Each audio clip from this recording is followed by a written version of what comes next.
So, eto na nga. Naniniwala pa rin ako na patas ang mundo.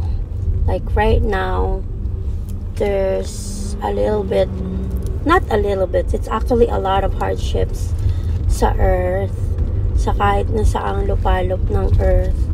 Napakagulo at napakadaming mga buwaya, mga mandarambong, mga manloloko, mga scammers, halo-halo na dyan.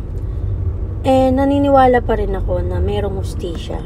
Kasi itong buhay natin sa earth, parang isang malaking teleserye. Sa umpisa, yung bida ay naapi-api. Pero sa bandang huli, yung kontrabida naman ang magsasuffer at pagbabayaran lahat ng kanyang mga ginawang masama sa bida. So, huwag tayong mag-worry na hindi tayo makakabangon sa kung ano man yung pinagdadaanan natin ngayon ng mga paghihirap sa earth. Kasi meron pa rin darating na pag-asa.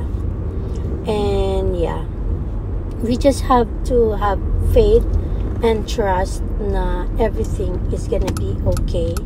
Na lahat ng nangyayari sa atin ay may dahilan at hindi natutulog ang Panginoong Diyos. Okay?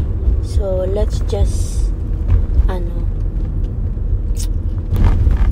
maging mapagmatsyag lang tayo at kung sa palagay natin na agrabyado na tayo, let's fight for what is right. Okay? Have fun, guys. Enjoy. Bye.